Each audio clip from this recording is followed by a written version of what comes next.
அனைத்து உறவுகளுக்கும் என் அன்பான தமிழ் புத்தாண்டு நல்வாழ்த்துக்கள். இந்த தமிழ் புத்தாண்டு பராபவ வருஷம் பிறக்கிறது.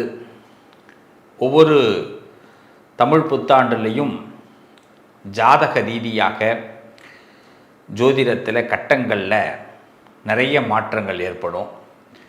அதில் இந்த காலகட்டத்தில் சூரியன், சந்திரன், அங்காரகன், புதன், குரு, செவ்வாய், சுக்கிரன், சனி, ராகு, கேது ஆகிய கிரகங்கள் இந்த வருஷத்தில் எப்படி சஞ்சாரம் செய்ய போகிறாங்க, அதற்கு எப்படி நமக்கு பலன் கிடைக்க போகிறது அப்படிங்கிறத பற்றி இப்போ நாம் பேச போகிறோம். இது ஒவ்வொரு ராசிக்கும் நான் உங்களுக்கு ஒரு 10 விதமான யோசனைகளை இப்போ சொல்ல போகிறேன். நல்லா கவனிக்கணும். யோசனைகளை சொல்ல போகிறேன். பிடிச்சவங்க அதை பின்பற்றுங்க. இதையே நம்ம தாரக மந்திரமாக எடுத்துக்கிட்டு உள்ளே போயிடலாம். அதுவே நமக்கு லாபமாக இருக்கும். நமக்கு இந்த யோசனையெல்லாம் பிடிக்காதுங்க. அறிவுரை கிடையாது. எப்படி நடந்துக்கணும்னு அறிவுரை கிடையாது. யோசனைங்கிறது நம்ம வெற்றி பெறுவதற்கு ஒரு அழகான பாதை. நம்ம ஒரு புத்தாண்டு அப்படின்னா என்ன பண்ணுறோம்? நல்ல கவனிங்க. காலையில் எழுந்திருக்கிறோம். நியூ இயர், தமிழ் புத்தாண்டு, காலண்டரை கிழிப்போம். அவ்வளவுதான். வருஷம் இது நடக்கும். வேறு இதை தாண்டி வேறு எதுவும் நடக்க போகிறது இல்லை. இந்த காலண்டரில் ஒரு பேப்பர் மாறும். புத்தாண்டு பிறந்து விட்டது, எல்லாம் சந்தோஷம். அப்படி திரும்பி பாருங்கள். நம்ம வீட்டில் நேற்று ராத்திரி யாரெல்லாம் கோபமாக இருந்தாங்களோ அவங்களும் அதே கோபத்தோடு தான் இருப்பாங்க. நம்ம சொந்தக்காரன் யாரெல்லாம் நம்ம மேலே வன்மமாக இருந்தாலும் அவனும் அதே மாதிரி தான் இருப்பான். நமக்கு இருக்கிற நண்பர்கள்லாம் நமக்கு பழைய கடனை கொடுக்காம நம்மளை ஏமாற்றிக்கிட்டு இருந்தான்னா அப்படியே தான் இருப்பான். ஏற்கனவே 4 பேர் பழசாக ஏமாற்றிருப்பான். இப்போ புதுசாக ஏமாத்துறதுக்கு ஒருத்தவன் ட்ரை பண்ணிக்கிட்டு இருப்பான்.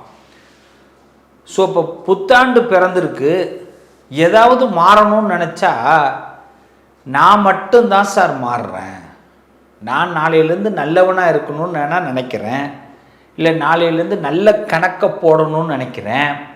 நாளையிலேருந்து நான் இப்படிலாம் திட்டமிட்டு வெற்றி பெறணும் அப்படின்னு நினைக்கிறேன். நான் நினைக்கிறதுனால மட்டும் என்ன நடக்க போகிறது? கொஞ்சம் யோசித்து பாருங்கள். இந்த சமூகத்தில் முதல்ல ஒவ்வொரு குடும்பத்துலேயும் அங்கே உங்களுக்கு ஒரு 4 பேராவது ஒரு குடும்பத்தில் இருப்போம். குறைஞ்சது 3 பேராவது இருப்போம். 3 பேர் இருக்கிறதுனால தானே புருஷன், பொண்டாட்டி, ஒரு பிள்ளை, இதுதான் குடும்பம். புருஷன், பொண்டாட்டி 2 பேராவது ஒரு குடும்பம். இதுக்கு அடுத்தது மாமனார், மாமியார், இப்படி இருப்பாங்க. எல்லாரும் மாறுவாங்களா? எல்லாருக்கும் முதல்ல இன்னைக்கு புத்தாண்டுன்னு தெரியணும். இன்னைக்கு புத்தாண்டு, இன்னையிலிருந்து நான் சில சபதங்களை எடுத்துக்கிறேன். யார் மனசையும் நோகடிக்காமல் வாழணும்னு நினைக்கிறேன். அதுக்குன்னு எல்லாத்தையும் ஏற்றுக்கணும்னு அவசியம் கிடையாது. பிடிக்கலைன்னா ஒதுங்கி இருப்போம். அதுக்கு நம்ம வார்த்தைகளால் யாரையும் சுட வேண்டிய அவசியம் இல்லைல்ல. இதை நான் மட்டும் மாறி என்ன பலன்? எதிர உள்ளவனும் மாறணும். நான் எதிர உள்ளவன் செய்கிற தப்பை செஞ்சுக்கிட்டே இருப்பான். ஆனால் நான் மட்டும் அவனை மன்னித்து கொண்டே இருக்க வேண்டும் அப்படின்னா ஒரு நாளும் நமக்கு அந்த புத்தாண்டு புதுசாக தெரிய போகிறது இல்லை. அப்போ புத்தாண்டு அப்படிங்கிறது நம்ம ஒவ்வொருத்தவங்களும் நம்மக்கிட்ட இருக்கிற குறைகளை குறைந்தபட்சம் நீக்குவதற்கு முயற்சி பண்ணணும். குறைந்தபட்சம் நீக்குவதற்கு, சில நிறைகளை நம்ம அதிகபட்சம் எடுத்துக்கொள்வதற்கு முயற்சி பண்ணணும். அதுக்கு முதல்ல என்ன பண்ணணும்? இந்த பராபவ வருஷத்திலிருந்து நாம் செய்ய வேண்டிய முதல் ஒரு சபதம், எல்லாரையும் பாராட்ட ஆரம்பிப்போம். எல்லாரையும் பாராட்ட ஆரம்பிப்போம். அவன் ஏதாவது ஒரு சின்ன நல்லது செய்வான். அப்பா ஒரு நல்லது செய்வார், அம்மா ஒரு நல்லது செய்வாங்க, பையன் ஒரு நல்லது செய்வாங்க. இப்போ தன்னுடைய மாமனார், மருமக, தாத்தா, பாட்டி, எல்லா உறவுகளும், நண்பர்கள், நம்மளுடைய முதலாளி, நம்மளுடைய தொழிலாளி ஏதோ ஒரு நல்லது செய்வாங்க. அதை பார்த்து பாராட்ட ஆரம்பிப்போம். பாராட்டக்கூடிய மனம் என்று வருகிறதோ மகிழ்ச்சி தானாக வந்துடும். மகிழ்ச்சி தானாக வரும்பொழுது இந்த புத்தாண்டு சிறக்க ஆரம்பிச்சிடும். புத்தாண்டுடைய பிறப்பே மகிழ்ச்சியுடைய நிலைத்தன்மையில் தான். இதானே?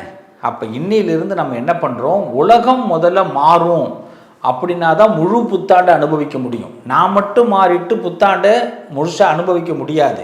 ஆனால் நம்ம ஒரு ராசியில் பிறந்திருக்கிறோமே, இந்த ராசியில் இந்த கிரகங்கள்லாம் இப்படி இருக்கும் பொழுது நாம் சில விஷயங்களை பிளான் பண்ணிட்டோம்னா ஓரளவுக்கு மற்றவங்களோடு நாம் மிங்கிள் ஆக முடியும். அப்போ மிங்கிள் ஆகிறதுனால இந்த வருஷத்தை கடக்க முடியும், வரக்கூடிய பிரச்சனைகளை தடுக்க முடியும்.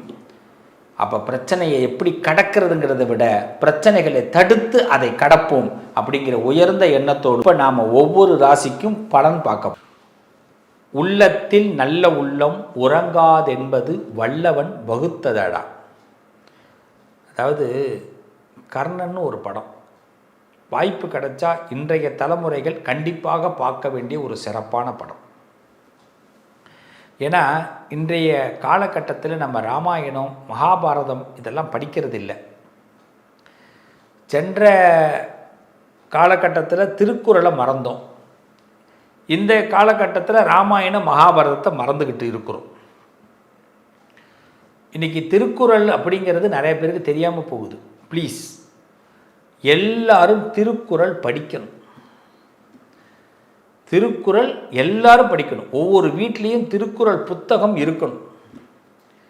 ஒவ்வொரு வீட்லேயும் ராமாயண புத்தகம் மகாபாரத புத்தகங்கள் இருக்கணும்.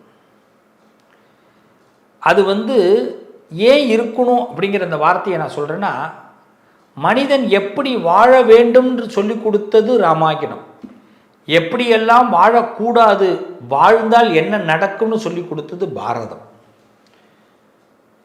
இந்த திருக்குறள் என்ன பண்ணுது, ஒரு மனுஷன் எந்த இடத்துல எப்படி முன்னேறணும், எப்படி தன்னை நிலைப்படுத்திக்கணும், எப்படி இந்த உலகத்தை புரிஞ்சுக்கணும், எப்படி இந்த உலகத்தோடு நாம் ஒன்றி வாழணும்னு எல்லா விதமான எண்ணங்களையும், அதாவது காமத்து பால் வரைக்கும் வள்ளுவர் அழகாக சொல்லியிருக்கிறார். எதையும் அவர் விட்டு வைக்கல, இலைமறை காயாக கூட சொல்லலை, டைரக்டாகவே எல்லாத்தையும் பேசியிருக்கார். அறத்துப்பால் இருக்கும், ஆனால் காமத்துப்பால் இருக்குன்னா அது திருக்குறள் மட்டும்தான். ஆனால் இந்த உலகம் நிறைய பேருக்கு ஆசையில் அழிந்து போகிறோம்.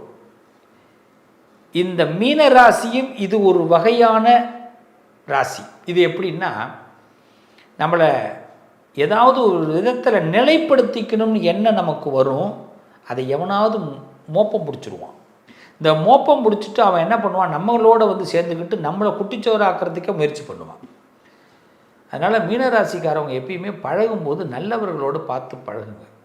இடைஞ்சல்கள், குடைச்சல்கள், நிலைத்தன்மை இல்லாதவர்கள், அன்பு அற்றவர்கள், படபடப்பானவர்கள், பாசம் இல்லாமல் நடிக்கக்கூடியவர்கள், கோபக்காரர்கள், இவங்களோடலாம் பழகாதீங்க.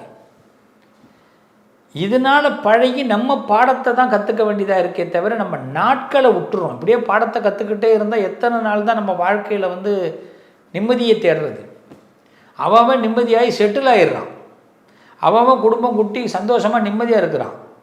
சரி, குடும்பத்தோடு இருக்கிறவன் ரொம்ப நிம்மதியாக இருக்கிறான். ஆனால் குடும்பத்தில் இருக்கிற மீனராசியும் சரி, பல பேருக்கு கட்டிடங்களை உருவாக்கி கொடுத்துருப்போம். வாழ்க்கையுடைய சகாப்தத்தை புரிஞ்சு நிறைய பேருக்கு வாழ்க்கைங்கிற கட்டிடத்தை உருவாக்கி கொடுத்துருப்போம் மீனராசி.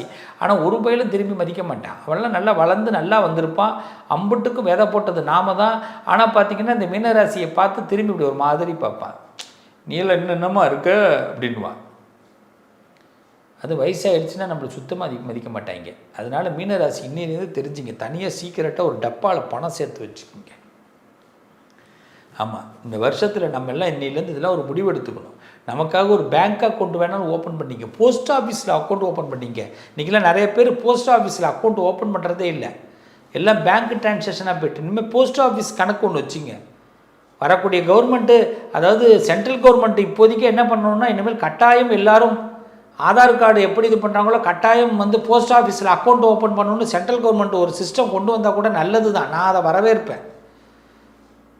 ஒரு காலகட்டத்தில் இன்லேண்ட் லெட்டர்னு ஒன்று இருக்கும், கவர் கார்டு இருக்கும் மஞ்சள் கலரில், அதெல்லாம் போனப்போ போஸ்ட் ஆஃபீஸ்னு ஒன்று இருந்தது தெரியுது. இப்போல்லாம் போஸ்ட் ஆஃபீஸே மறந்து போச்சு.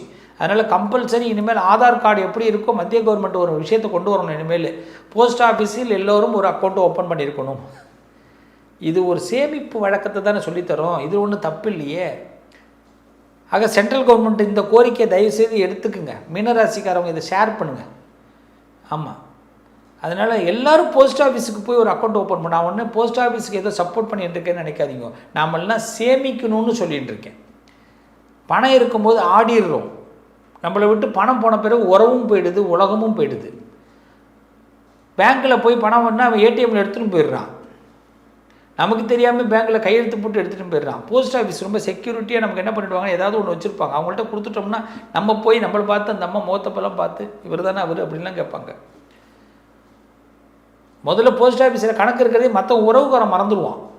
அப்பா, அதுதான் நமக்கு ரொம்ப சந்தோஷம். அதனால் போஸ்ட் ஆஃபீஸ் கணக்கை மெயின்டைன் பண்ணுங்கள். மீனராசிக்காரர்கள் சின்ன சின்ன விஷயங்களுக்கு பெருசாக மனசை போட்டு பாதிக்க வச்சுக்காதீங்க. இந்த வருஷத்தில் சமநிலையில் வாழ்க்கையை நடத்துறதுக்கு முயற்சி பண்ணுங்கள். உண்மையிலே இந்த வருஷத்தில் உங்களுக்கு காதல் கைகூடும், அன்பு கைகூடும், பாசம் கைகூடும், நண்பர்கள் உதவி செய்வாங்க. பணம் பல இடத்துல செலவாகும், ஆனால் பணம் தேடி வரும். பயப்பட வேண்டாம். செலவு பண்ணாமல் நிப்பாட்டி வச்சிடாதீங்க. சேர்க்கறதுக்கு முயற்சி பண்ணுங்கள். அப்படி இல்லை அப்படின்னா, சேர்க்கறதுனா மீண்டும் நான் சொல்கிறது சேவிங்ஸ் மட்டும்தான். பணமாக வீட்டில் வச்சுக்கிறதுக்கு முயற்சி பண்ணாதீங்க. எவனுக்கோ ஒருத்தனுக்கு தெரிஞ்சிடும் அந்த பணம் அப்படியே வேறு இடத்துக்கு செலவு தெண்டை செலவாக போகும். அதுக்கு வேண்டாம், இடம் கொடுக்காதீங்க. நிறைய விஷயத்தை கற்றுக்கிறதுக்கான வாய்ப்புகள் மீனராசிக்கு இந்த வருஷத்தில் ஏற்படும். இந்த வருஷத்தை பொறுத்தவரை காதல் கைகூடும், போட்டியில் வெற்றி பெறுவீங்க, மகிழ்ச்சியான சம்பவங்கள் நிலைபெறும். உடல் நலத்தை கொஞ்சம் நல்லா கவனிச்சிங்க. சின்ன சின்ன உடல்நலங்கள் பாதிப்பு ஏற்படும். சொல்லுவாங்க சுவர் இருந்தால்தான் சித்திரம் எழுத முடியும் அப்படின்னு. வயிறு புண்ணு ஏற்படாமல் பார்த்துங்க. வயிறில் ஏதாவது ஒரு புண்ணு ஏற்படுவதற்கு அல்சர், அப்பண்டிஸ் இது மாதிரி விஷயங்கள் கொஞ்சம் வரத்துக்கு வாய்ப்பு இருக்குது. அதனால் மீனராசிக்காரங்க கார உணவுகளை அவாய்ட் பண்ணிவிடுங்க. ரொம்ப பிடிச்சவங்களோட பழகுங்க, பிடிச்சவங்களோட பேசுங்க. கொஞ்சம் ரியல் ஃப்ரெண்ட்ஷிப் வச்சுக்கிறது ரொம்ப நல்லது. ரீல் ஃப்ரெண்ட்ஷிப்லாம் வேண்டாம். இந்த ரீல்ஸு ஃப்ரெண்ட்ஷிப்பும் வேண்டாம். அதாவது ரீல்ஸ்னால் மற்றவர்களை பயன்படுத்திக்கிறது வேண்டாம். உண்மையாக அவனாவது ஒரு ஃப்ரெண்டாக இருந்தால் அந்த ஃப்ரெண்டை ஹேண்டில் பண்ணுங்கள். மீனராசிக்கு மனப்பக்குவத்தை இந்த வருஷம் நிறைய கொடுக்க போகுது. அமைதி, பழைய பிரச்சனைகள் கண்டிப்பாக தீரும், கடன் பிரச்சனைகள் தீரும், நம்பிக்கை தரும், தாய் வழி உறவுகள் ஆதரவு கொடுக்கும். கொஞ்சம் நிதானமாக முன்னேறக்கூடிய ஒரு நல்ல காலகட்டம் இந்த காலகட்டம். மீனராசியை பொறுத்த வரைக்கும் பார்த்திங்கன்னா குடும்பத்தோட ஆதரவு, பணநிலையில் மாறுதல் ஏற்படும். உங்களுக்கு டவுனாக இருந்தீங்கன்னா டெவலப் ஆகிடுவீங்க. கனவுகள்லாம் நிறைவேறும், நம்பிக்கையை நிறைய கொடுக்கும். பாகுபாடு இல்லாமல் பழகுங்க. அதே நேரத்தில் இந்த காலகட்டத்தில் பொறுத்த வரைக்கும் இவன் சின்னவன் பெரியவன் இல்லாமல் இவன் ஏன் யூஸாக இருக்கானா அப்படி மட்டும் திங்க் பண்ணுங்கள். குருமார்கள்ட்ட நிறைய ஆசீர்வாதம் வாங்குங்க. குருமார்களுடைய அனுகிரகம் உங்களுக்கு ரொம்ப அழகாக கிடைக்கும். ஸோ இந்த வருஷத்தை பொறுத்த வரைக்கும் பலம் பொருந்திய வருஷமாக பாருங்கள். மகிழ்ச்சி நிச்சயமாக நிலைக்கும். முருகப்பெருமானை வழிபாடு பண்ணுங்கள். முருகா என்ற வார்த்தையை அதிகமாக யூஸ் பண்ணுங்கள். முருகன் உங்களோடு நிழலாக தொடர்பில் இருப்பார். நல்லது நடக்கும். என் அன்பான பிளே தமிழ் நேயர்களே, உங்கள் ராசிக்குரிய சில நல்ல விஷயங்களை பேசியிருக்கிறோம். ராசி நல்லா இருக்கணும் அப்படின்னா நாம் முதல்ல நல்லா இருக்கணும். நாம் நல்லா இருக்கணும்னா நமக்கு பிடிச்ச விஷயங்களை மட்டும் இந்த வருஷத்தில் சிந்திக்க ஆரம்பிப்போம். பிடிச்ச விஷயத்தை மட்டும் செய்வோம். நமக்கு பிடிச்ச மாதிரி வாழ ஆரம்பிப்போம். மற்றவங்களை ரொம்ப மைண்டில் எடுத்துக்கிட்டு நம்மளுடைய சந்தோஷத்தை தொலைச்சிட வேண்டாம். இந்த உலகம் ஒரு சூது கவ்வக்கூடிய உலகமாக இருக்குது. இந்த குடும்பங்கள் சூது கவ்வக்கூடிய குடும்பங்களாக இருக்குது. குடும்ப உறுப்பினர்களும் அப்படி தான் நடந்துக்கிறாங்க. நிறைய பேர் வீட்டில் பொய் சொல்கிறாங்க, உண்மையாக இருக்க மாட்டேங்கிறாங்க. ஒட்டுமொத்த ஒரு உலகத்தையும் நம்மளுடைய ஒரு ஆளால் திருத்தலாம் முடியாது. எல்லாரும் திருந்துவதற்கு முயற்சி பண்ணால்தான் எல்லாத்தையும் திருத்த முடியும். அதனால் இந்த வருஷ பிறப்பிலிருந்து ஒன்று செய்வோம். எல்லோர்ட்டும் எதிர்பார்க்காம நம்ம நடந்துக்கிறத பார்த்து அவங்க நடந்துக்கிற அளவுக்கு நம்ம சில மாற்றங்களை உண்டு பண்ணுவோம். நம்ம நல்லதாக நடந்துக்க ஆரம்பிப்போம். இந்த உலகமும் நல்ல விதமாக நடந்துக்க ஆரம்பிக்கும். ஸோ நம்ம விதை எதை போடுறோமோ அதை கண்டிப்பாக பயிர் அறுவடை செய்வோம். இந்த வருஷம் ரொம்ப சிறப்பாக இருக்கும். எல்லாரும் உடல் நலங்களில் மேம்பட்டு சந்தோஷமாக இருப்பீங்க. கலையாத கல்வி, குறையாத வயது, கபடு வாராத நட்பு, கன்றாத வளமை, குன்றாத இளமை, கழுபினி இல்லாத உடல், சலியாத மனம், அன்பு அகலாத கணவன் மனைவி உறவு, நண்பர்கள். ஏன்னா நான் கொஞ்சம் மாற்றி தான் இந்த இடத்துல சொல்கிறேன். எல்லாமே இதில் வரணும் இல்லை. அன்பு அகலாத, தவறாத சந்தானம், தாழாத கீர்த்தி, மாறாத வார்த்தை, தடைகள் வாராத கொடை. நம்ம கொடுக்கறத கூட இன்னொருத்தவன் தடுத்து நிறுத்திடக்கூடாது. தடைகள் வராத கொடை, தொலையாத நிதியம், கோணாத கோல், ஒரு துன்பம் இல்லாத நல்வாழ்வு. இந்த பராசக்தி அன்னை அபிராமி துய்யனின் பாதத்தில் அன்பு உதவி பெரிய தொண்டரோடு கூட்டு கண்டாய் அலையாழி அரிதுயிலும் மாயனது தங்கையே ஆதி கடவுரின் வாழ்வே அமுதீசர் ஒருபாக மகளாத சுகபாணி. இதுதான் வார்த்தையே. இந்த காலத்தோடு நான் என்னைக்கும் அகலாமல் இந்த காலம் எனக்கு சிறப்பான நன்மைகளை கொடுக்கும் அப்படின்னு, பஞ்சபூதங்கள் எனக்கு நன்மையை கொடுக்கும் அப்படின்னு அந்த சுகபாணி அருள்வாமி அபிராமி, அந்த அபிராமியுடைய பாதங்களில் நாம் எல்லோரும் சரணடைவோம். நிச்சயமாக இந்த புத்தாண்டு சிறப்பாக இருக்கும். மன நம்பிக்கையும் மன தைரியத்தையும் முதல்ல விதைப்போம். எதுவும் நம்மளால் முடியும். நன்மையும் தீமையும் நம்மளால் தான் வருது, நம்ம செயலால் தான் வருது, சொல்லால் தான் வருது. நல்லதை சொல்வோம், நல்லதை செய்வோம், நல்லது நடக்கும். மீண்டும் உங்களை அடுத்த ஒரு பதிவில் பிளே தமிழ் வாயிலாக சந்திக்கிற பிளே தமிழ் நேயர்கள் அனைவருக்கும் மீண்டும் ஒரு தடவை தமிழ் புத்தாண்டு நல்வாழ்த்துக்கள். சுத்துற உலகம் நம்ம பக்கம் இப்போ சுத்த போகுது. நம்மளுடைய சுத்தல் இன்னும் கொஞ்சம் அதிகமாக இருக்க போகுது. வாழ்த்துக்கள், நல்லதே நடக்கும்.